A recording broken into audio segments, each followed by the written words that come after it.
Então hoje nós vamos praticar um pouquinho. Eu gostaria que vocês olhassem para essa figura e pensassem, o que essa figura lembra a vocês? O que traz no seu coração quando você olha essa figura que está projetada? O que ela traz no seu coração? Eduardo? Demorou muito, Annelise? Descanso. Vera? Proteção. Iago? Don't tell me. Young people can think very quick. Ok, Solange? Férias. Férias, ok. Evelise? Tranquilidade. Eliane? Solidão. Cosmo? Férias. Férias também? Todo mundo precisando descansar um pouquinho, hein? Tim? Eu vi a foto lá na parede, pensei em férias também. Ah, pensou férias também. Tá bom. Eduardo, voltei para você, te dá a segunda chance. Paz. Paz, ok. Guida? Maravilhada. Eliane? A primeira coisa que eu pensei foi a parte da Bíblia que fala sobre a água lá, o barco, né? Ah, do barco. O antes e depois. E você? Lá. Quem? Lá. Ok. Guerra? Oh, desfruto da natureza, olha que lugar mais belo. Oh, bem, desfrutar da natureza. Você? Fala. Eu estou olhando para você. Infância. Hã? Infância. Infância? Foi longe ali. Olha. Cada um de nós, que é isso, Cosmo? Cada um de nós tem a sua visão de certas coisas, né? Nós aprendemos de uma forma diferente, cada um de nós. Mas eu gostaria que nós parássemos para pensar hoje a respeito de uma coisa. Uma coisa que eu acho que não muitos de nós gostamos. Tem pessoas, pouquíssimas, eu acho que só 25% das pessoas no mundo gostam disso. As outras, umas lidam com ela, as outras não suportam. Vocês têm ideia do que seja? Eu sei que vai vir um monte de coisas aí, mas deixa eu direcionar para onde eu quero. Mudança. Mudança. Muita gente não suporta mudança. Eu vivo por ela. Se eu pudesse, eu faria uma coisa diferente todos os dias e não teria rotina de nada.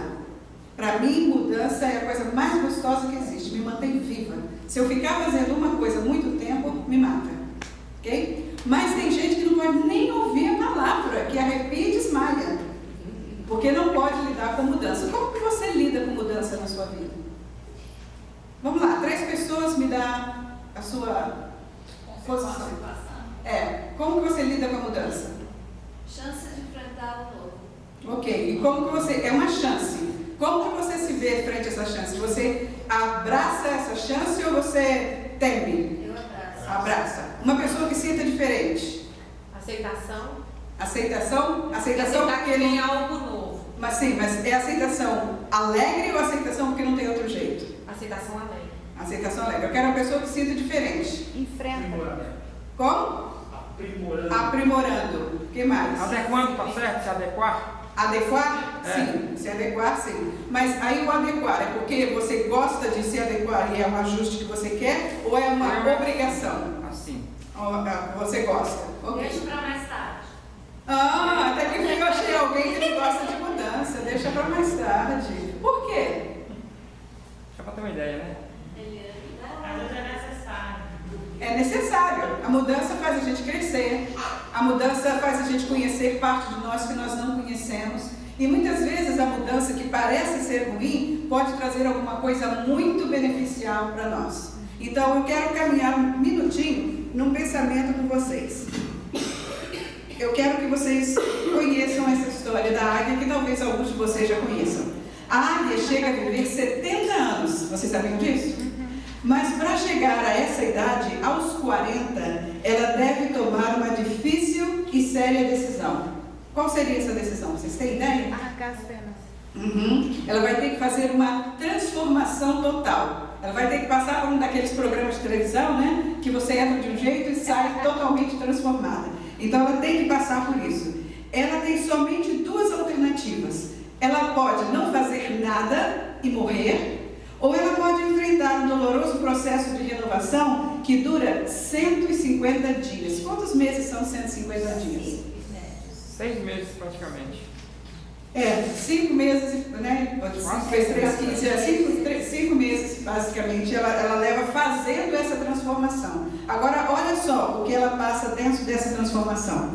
Depois dela encontrar um lugar ideal, primeiro ela encontra um lugar onde ela vai sofrer a transformação. A águia começa a golpear o seu bico na parede até conseguir arrancá-lo. Que coisa dolorosa, não é verdade? Tem que bater o bico até que o bico vá cair. Depois, ela espera o crescimento de um novo bico, porque sem bico ela não pode fazer nada. Então ela quebra o que ela tinha e espera o outro crescer. Com ele ela desprenderá uma a uma todas as suas unhas. A unha é muito importante para ela também. O bico é importante para pegar as coisas e comer, mas a unha vai aprisionar, vai agarrar. Então é muito importante. Ela saca as unhas e deixa crescer. Quando as novas unhas começam a nascer, começará a arrancar suas penas velhas. E vai arrancando uma por uma. Você já viu quanto dói tirar um cabelinho assim na sobrancelha? Já pensou você tirar do seu corpo inteiro? Depois de 5 meses, ela sai para o seu voo de renovação e vai viver mais 30 anos. Porque ela aceitou passar a dor, porque ela aceitou sofrer, ela tem o prêmio de 30 anos mais de vida. Agora, eu gostaria que a gente pensasse, será que nós pagaríamos o preço? De ter uma vida de qualidade melhor, de ter uma coisa especial acontecendo na nossa vida? Será que nós receberíamos e acolheríamos com alegria a mudança e nos ajustaríamos à mudança? Muita gente não aceita e às vezes nós aceitamos racionalmente. Assim, mudança legal vai trazer isso e trazer aquilo. Mas, por exemplo, hoje de manhã quando nós chegamos aqui estava tudo bagunçado. A gente aceitou muito bem? Não. Eu mesmo fiquei irritadíssima. Por que a gente fica? Porque você tem uma expectativa, você jogou um certo tempo de trabalho, você jogou uma ideia, você planejou alguma coisa e chega e está tudo impossível de acontecer. Então o que você faz? Você vai enfrentar, porque você sabe que é melhor enfrentar, porque do jeito que está vai ficar ruim. Mas na realidade você preferia não ter que enfrentar.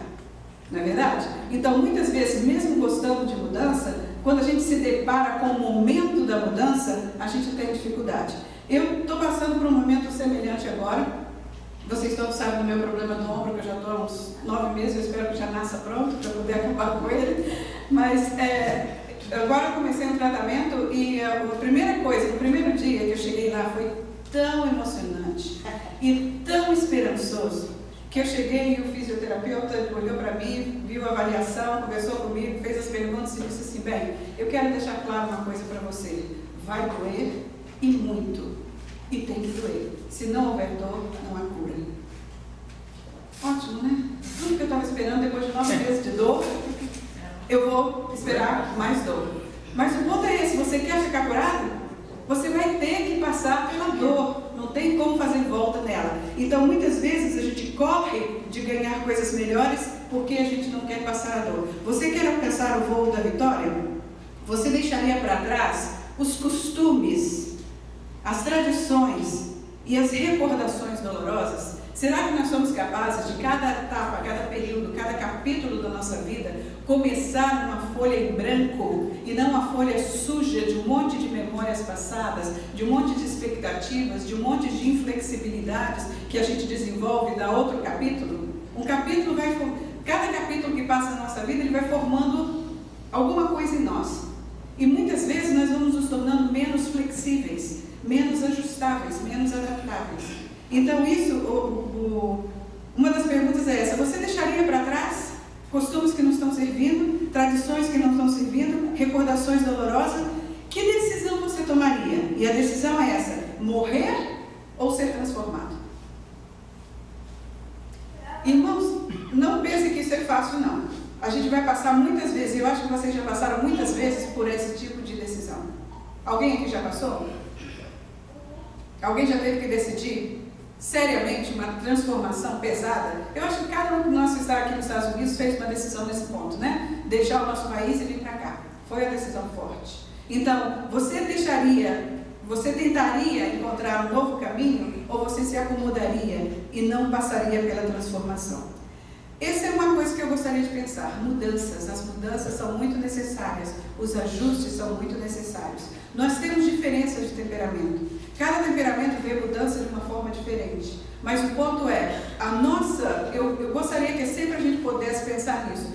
Quando eu penso em cultura, eu penso, nós temos a cultura brasileira, mas dentro da cultura brasileira nós temos as nossas culturas regionais.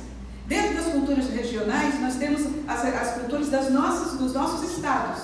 E dentro dos nossos estados nós temos a cultura das nossas famílias. Que ainda que sejamos brasileiros, cada família tem padrões, regras e valores diferentes. E ainda que sejamos crentes, nós variamos muito. E o ponto é, como que nós vamos lidar com a nossa diferença? Como que nós vamos abraçar a diferença um do outro? E como nós vamos nos ajustar a caminhar juntos? E isso é o corpo de Cristo. Deus nos dá essa condição de nos abraçar, de crescer, de caminhar juntos e de sermos transformados. E a Bíblia fala que ferro abraça ferro, não é isso? Então, o que quer dizer isso? Cada um de nós é um instrumento de transformação para o outro. Principalmente, eu acho que o mais forte é dentro do casal. Dentro do casal, o esposo e a esposa são tremendos instrumentos de transformação um com o outro. Os pais com os filhos, aí também são, aí depois vai abrindo, né? Os amigos, os irmãos da fé, e todo mundo é instrumento de transformação. E nós precisamos pensar nessa transformação. Alguém pode ler? Eu gostaria que todos vocês abrissem Hebreus 11. Eu vou pedir para que alguns leiam os versos e nós vamos tentar preencher essas lacunas aí. Quando nós estamos sendo transformados, às vezes limites precisam ser quebrados. Vocês sabiam disso? Nós precisamos quebrar limites. Por exemplo, um exercício de liderança muito bom que a gente faz em companhias, em grandes empresas, é você pegar um quadradinho com umas bolinhas e falar com a pessoa, você vai ter que pegar o lápis, escolher uma bolinha dessas e conectar todas as bolinhas sem tirar o lápis do papel. E aí, o que acontece nesse ponto? Você vai ver que tipo de criatividade tem a pessoa. E eu não vou dizer para vocês como é que se faz isso, porque alguma hora eu vou querer fazer com vocês. Mas existe uma forma certa de fazer isso. E muitas pessoas não conseguem fazer, porque eles são inflexíveis. E um líder inflexível não funciona. Às vezes o limite precisa ser quebrado. Qual o limite que não pode ser quebrado? Qual o limite que não pode ser quebrado? Vamos lá, meus alunos? Respeito seria ético, né? O limite ético tem que ser mantido. O limite o que mais? Qual o limite que você não quebra na sua vida? Honestidade, que é ético também. Caráter, que é ético também. Outra coisa. Valores, que são éticos ou podem ser morais. Podem ser os limites morais, não são quebrados. Limites morais, limites éticos e limites espirituais. O que é na palavra de Deus, o que diz na palavra de Deus, a gente não muda. Então, esses limites nunca são quebrados. Mas outros limites são humanos.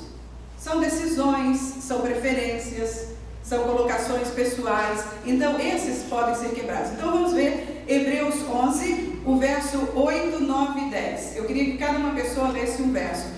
Alguém lesse 8, outro 9 e outro 10. Bem rápido, bem forte. Vai lá. Pela fé, Abraão, sendo chamado, obedeceu, indo para um lugar que havia de receber por herança, e saiu sem saber para onde ia.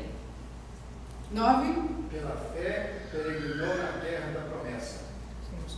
10. Como em terra alheia, habitando em tendas com Isaac e Jacó, herdeiros com ele da mesma promessa.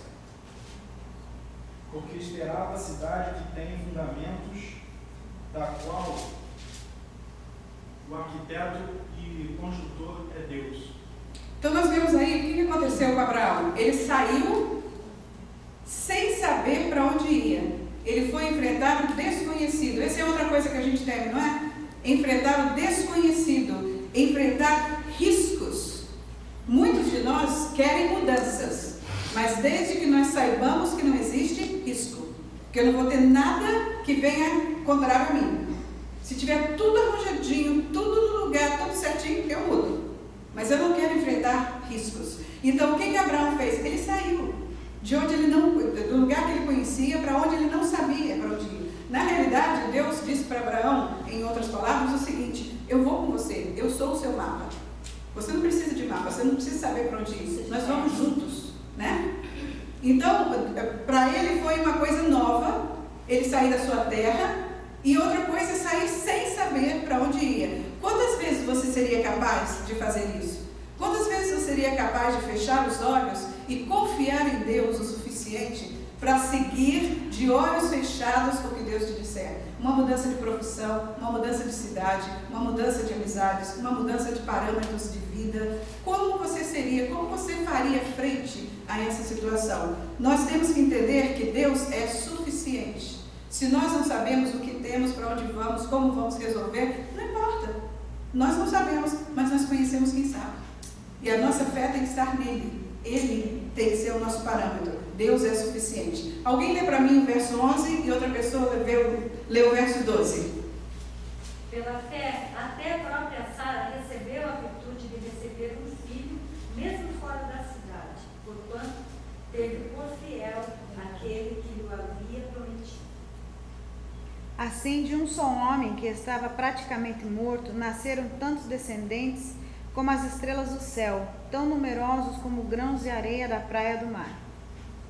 Então, Sara já estava estéril, ela era estéril, ela não tinha concebido filhos, ela já estava em idade avançada. Abraão já estava tão bom quanto morto, né? Estava velho para chuchu, que já não, ninguém esperava que ele fosse ter um filho. E Deus vem com essa promessa, aos nossos olhos, impossível.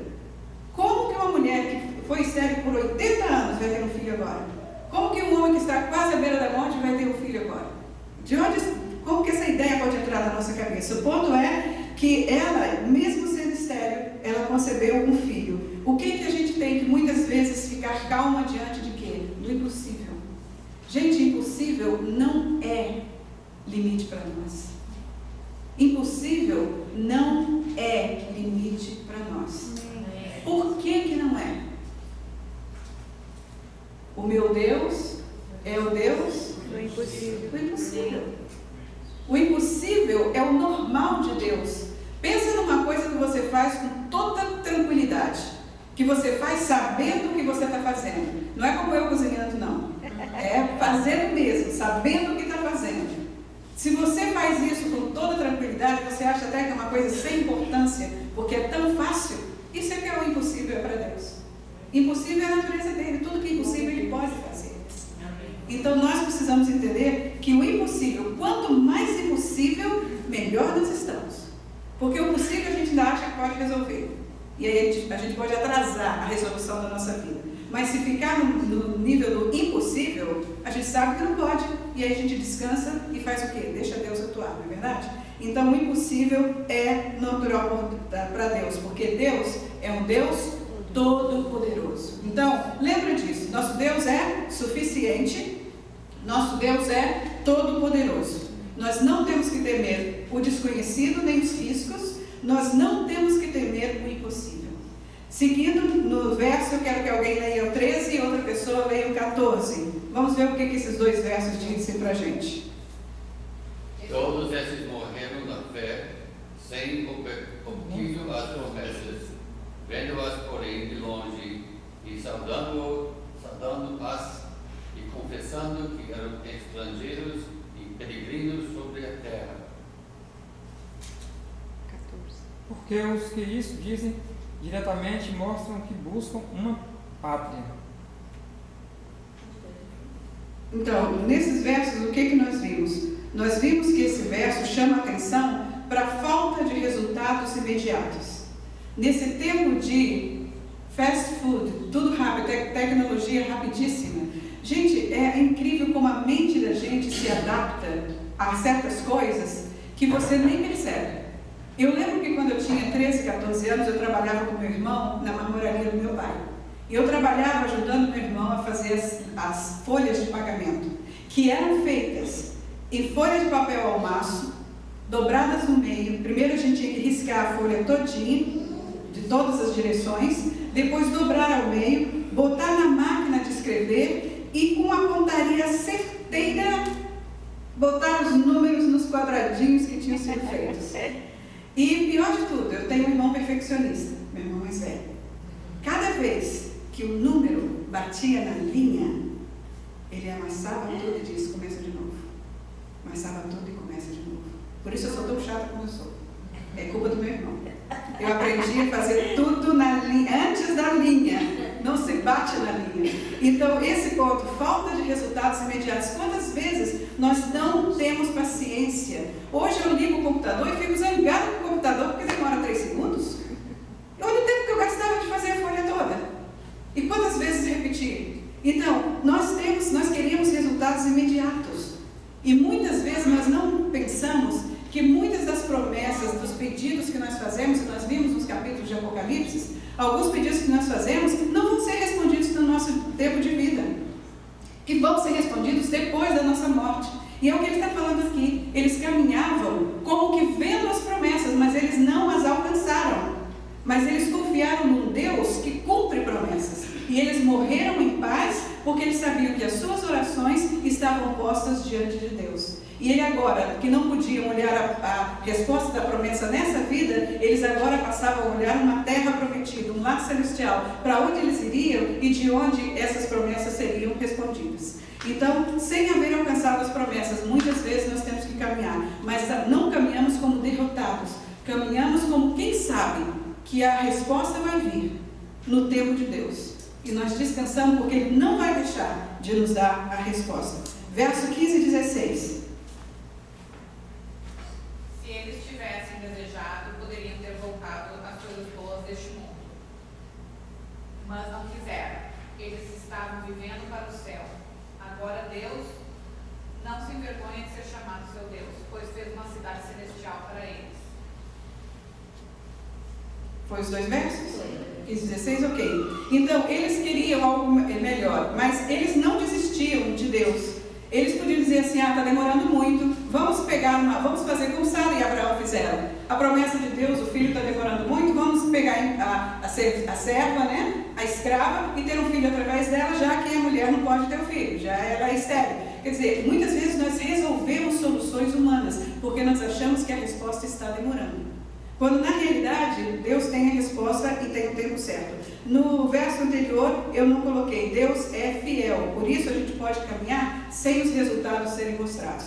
E nesse ponto aqui, o que estava acontecendo com eles? Eles não deixaram a atração do mundo. Quantas vezes eu escuto cristãos falando assim, a gente lê a Bíblia, a gente obedece a Deus, mas olha lá, o ímpio está tendo tudo o que ele quer, está tendo dinheiro, está tendo facilidade, está tendo vida fácil, e olha a gente como que está passando. E o Salmo fala o quê? Não olhe para o ímpio por aquilo que ele está vivendo agora, porque isso é tudo o que ele vai ter. Ele não vai ter respostas celestiais, ele não vai ter presença de Deus, ele não vai ter o livramento de Deus que você tem. Você tem muito mais coisas que você não vê, porque você só percebe geralmente as coisas físicas, materiais, que você possa tocar. Então, nesse caso, eles não se deixaram atrair e voltar para o mundo, eles se mantiveram firmes com Deus, porque eles desejavam algo melhor, porque eles sabiam que Deus satisfaz, Deus é suficiente, Ele satisfaz. Então nós vimos nesse ponto, nessa porção desse verso, que não importa as mudanças que nós tenhamos que viver, nós temos seguranças que nos dão condição, independente de qual é o nosso temperamento. Nós temos uma coisa, nós como nos tornamos cristãos, nós deixamos de ser brasileiros, estrangeiros, familiares de Nordeste, Sul do Brasil, Oeste, Oeste, nós somos cristãos. Nós deixamos toda a nossa bagagem e as nossas preferências e nós nos tornamos cristãos. E nós respondemos à voz de Deus no nosso coração. E nós respondemos à expectativa de Deus. E eu queria terminar com a leitura desse verso, que eu peguei 2 pedaços dele, que são a minha promessa. Quando eu perdi a visão, que eu fiquei 7 anos sem poder trabalhar, e 2 desses 7 anos no escuro total, essa foi a promessa que Deus me deu, e eu levei 7 anos para vê-la cumprir. Então, diz assim, vamos ler juntos? Mas agora, assim diz o Senhor, aquele que o criou, ó Jacó, aquele que o formou, ó Israel, não tema, pois eu os resgatei. Eu chamei pelo nome, você é meu. E a segunda parte que diz, Quando atravessar pelas águas, eu estarei com você. Quando você atravessar os rios, eles não o encobrirão. Quando você andar através do fogo, não se queimará. As chamas não o deixarão em brasa. Pois eu, o Senhor, o seu Deus, o Santo de Israel, o seu Salvador, dou o Egito como resgate para livrá-lo, e a Etiópia e Sebá em troca de você. Vocês estão entendendo o que Deus está falando aqui? E talvez vocês possam entender por que às vezes eu sou tão ousada. Eu faço muita coisa que eu não devia fazer. Mas quando eu sinto que Deus está comigo e é isso que Ele quer que eu faça, eu fecho os olhos e faço. Então, muitas vezes eu exagero. Eu não sei se vocês já sabem a minha história de quando eu tive um problema com voar, com o avião. Eu fiquei 2 anos dentro de casa no escuro. Quando eu comecei a voltar a funcionar, começou a me dar medo de voar. Fobia de avião. E era o que eu usava todo o tempo para fazer as conferências. Como é que eu ia voar para um lugar e para o outro? Como eu ia fazer conferência se eu não voasse? É gozado como ninguém do trabalho, né? Então, o que eu falei? Eu falei para Deus o seguinte: eu vou vencer. Eu vou fazer uma terapia comportamental comigo, vou mudar minha forma cognitiva de entender essa história e eu vou mudar. E eu sentei na frente do espelho e conversei um longo tempo comigo. Falei, vamos fazer um plano e vamos acabar com esse negócio ridículo. Vamos acabar com isso. E trabalhei e acabei, já passei dos limites, porque aí eu comecei a entrar no avião e dizer assim: todos vocês estão salvos porque eu estou aqui. Deus está me protegendo, Ele está me cuidando, vocês vão chegar lá porque eu vou chegar. Então, cuidado para não chegar e passar os limites de onde você tem que passar. Mas, na realidade, essa é a promessa. Você pode fazer o que for que você tiver que fazer, tendo capacidade ou não, se Deus estiver com você. Se Ele for adiante. Se Ele te capacitar, fecha os olhos e vai. Não tem nada que o mundo possa fazer para te impedir se Deus estiver com você. Então, se você atravessar água ou fogo ou o que seja, Ele estará com você. Continuando. Visto que você é precioso e honrado à minha vista, e porque eu o amo, olha só a declaração, olha só isso, Deus dizendo para nós: eu o amo, darei homens em seu lugar e nações em troca de sua vida. Não tenha medo, pois eu estou com você. E a outra parte, que aqui, essa parte foi a minha promessa, até aqui Ele está me dando ânimo e dizendo: não tem problema, você não enxergar, não vai ser o problema, fecha o olho e caminha. Eu mostro para você a direção. Aí depois Ele me disse: esqueça o que se foi. Não viva no passado. Eu tinha que esquecer meu curso, minha formação, meus diplomas. Ele disse: esqueça tudo. Veja, eu estou fazendo uma coisa nova. Ela está surgindo. Você não reconhece? Até no deserto vou abrir um caminho e vou abrir riachos no erro. Então o que Deus está dizendo? Eu vou abrir caminhos que você nunca pensou que existiam. Eu vou te dar lugar para caminhar que foram abertos pela primeira vez. Então, não precisa procurar caminho, eles não existem, eu vou abrir. Não precisa olhar as coisas como foram, elas não serão mais, elas serão diferentes. Amém. Mas eu vou estar com você e eu vou te resgatar. Então, esse é o ponto que eu gostaria que ficasse com a gente. Então, nesse ponto, eu gostaria que a gente parasse um pouquinho e pensasse. Será que nós, como servos de Deus, como filhos de Deus, nós estamos aptos a enfrentar todas as tramas que o inimigo vai trazer para nós? Porque ele vai trazer. Ele começou no Éden e ele não descansou até hoje. Ele vai trazer. Nós vamos ser débeis ou nós vamos ser fortes?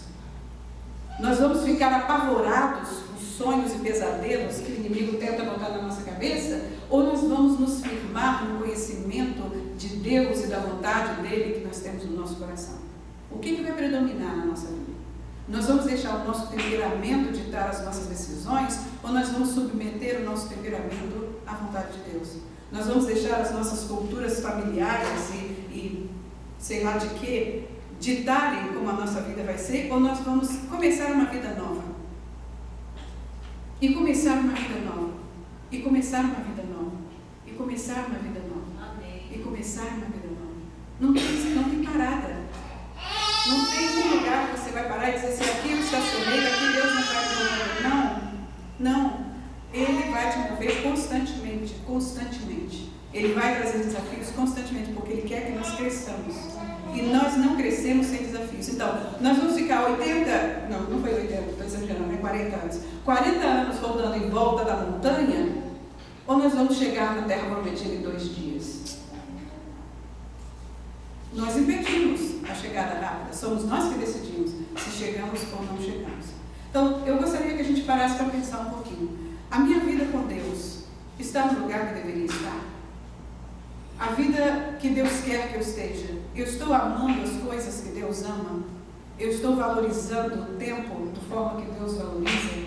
Eu estou me envolvendo naquilo que o coração de Deus está envolvido? Eu estou conseguindo realmente traduzir a vida com Deus para as pessoas que vivem ao meu redor? Eu estou sendo um espelho do amor, da misericórdia, do poder de Deus para todo mundo que está ao meu redor? Ou estou deixando partes minhas impedirem que esse amor, essa misericórdia, tudo isso seja impedido de chegar? Como que eu estou vivendo na minha casa, com meus filhos, com meu esposo, minha esposa, com meus vizinhos? Como que eu estou vivendo na escola, no trabalho? Cada minuto da minha vida está espelhando Deus ou não? Então, nesse momento, eu gostaria que a gente desse uma paradinha e pensasse nisso. Qual é o seu compromisso com Deus? Qual é o seu desejo nesse momento?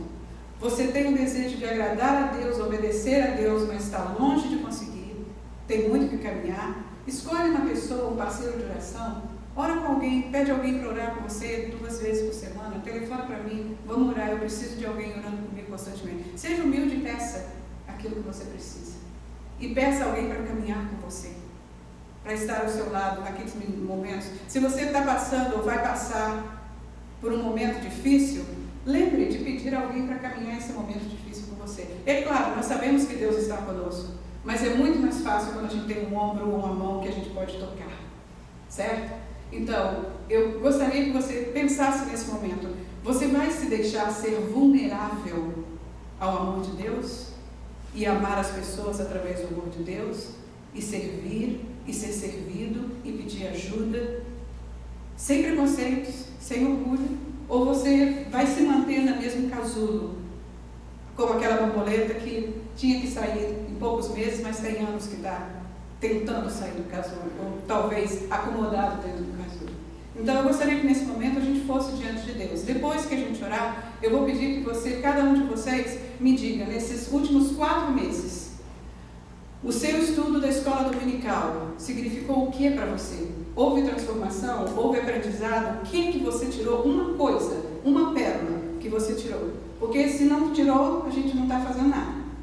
Se houve alguma coisa que ficou no seu coração, alguma coisa que Deus usou, que Deus trabalhou nisso, nós estamos fazendo alguma coisa.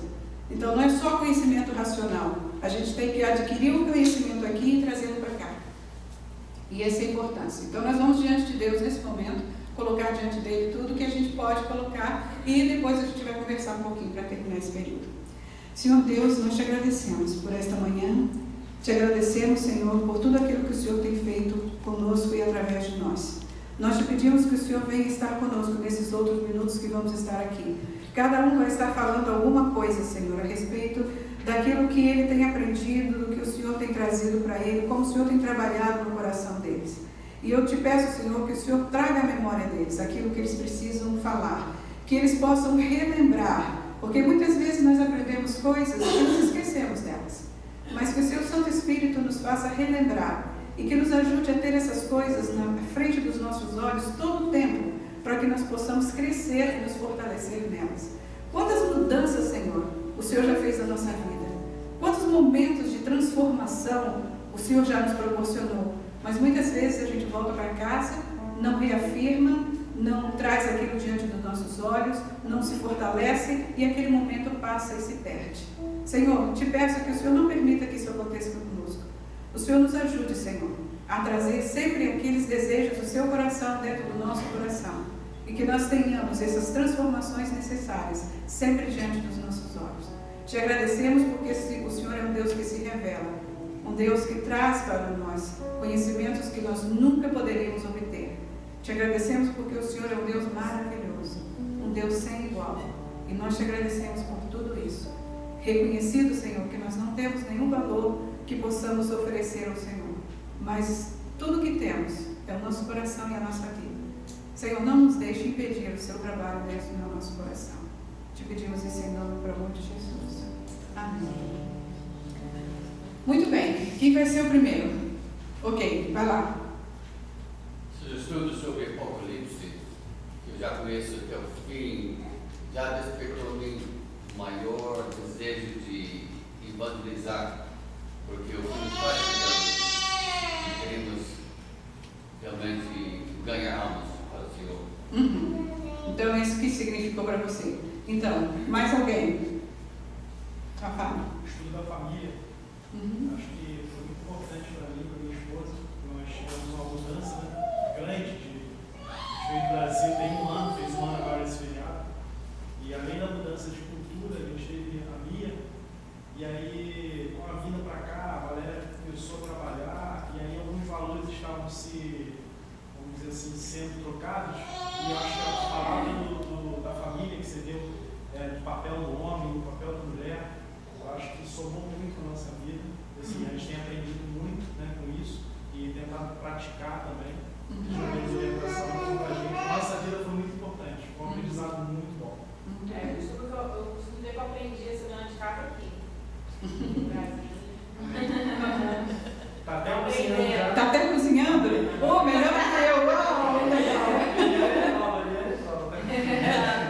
Tá caprichando. Tá caprichando. Eu tô vendo, a gente tá vendo a mesa do café ali, né? Todo domingo, caprichosamente preparada, a gente te agradece o cuidado que você está tendo com isso. Mais alguma coisa? Eu acho que realmente tudo que nós aprendemos, assim, no meu crescimento pessoal, o autoconhecimento foi uma coisa importante para mim.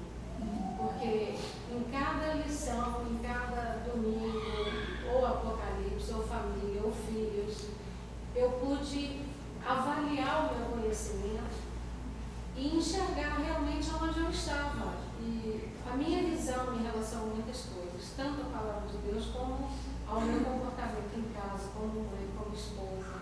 Então esse autoconhecimento foi muito importante para mim. E com ele o crescimento, de trabalhar onde eu tenho as minhas forças e aperfeiçoar as minhas deficiências. Okay. Outra pessoa.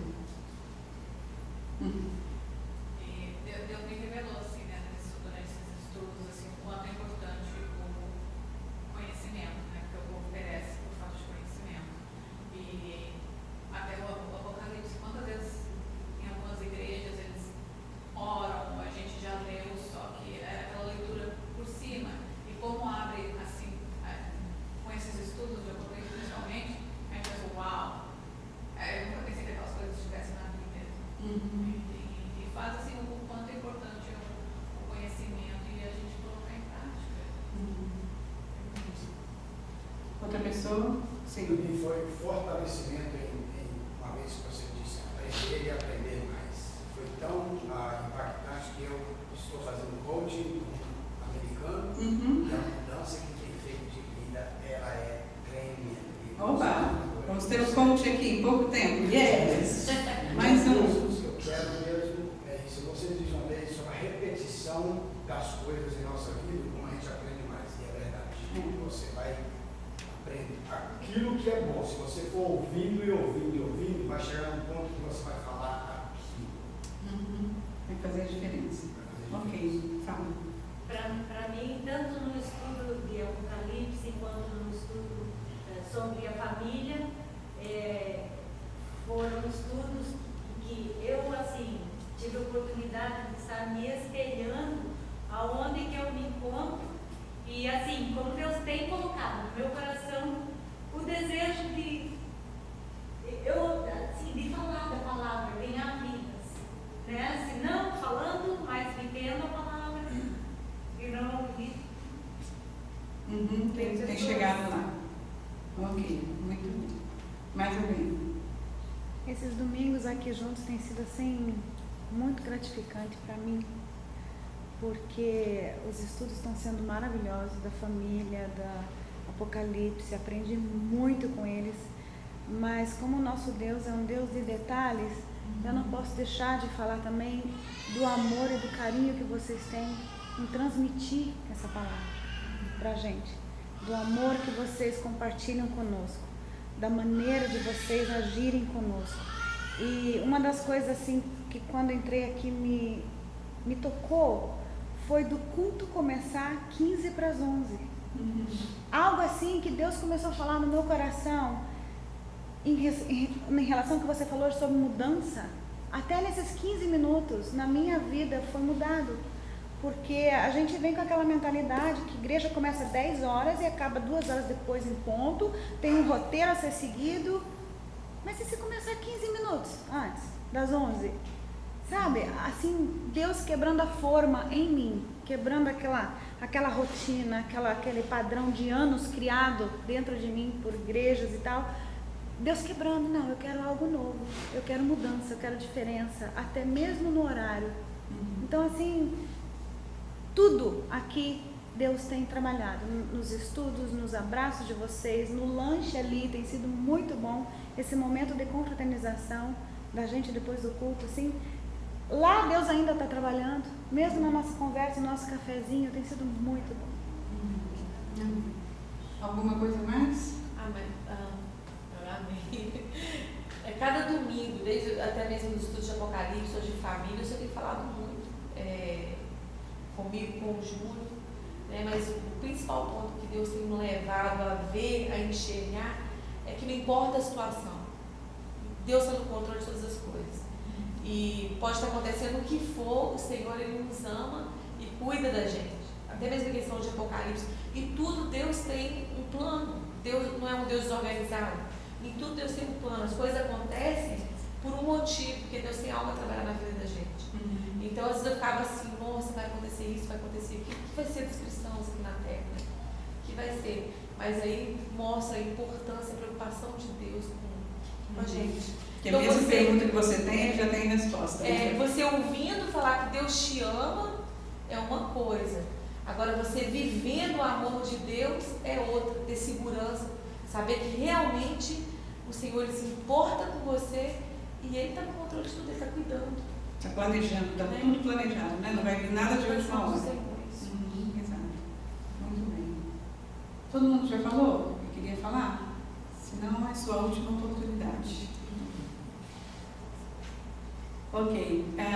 Eu estou muito contente da gente ter chegado até esse ponto. Como vocês sabem, hoje a gente deveria começar Apocalipse 12.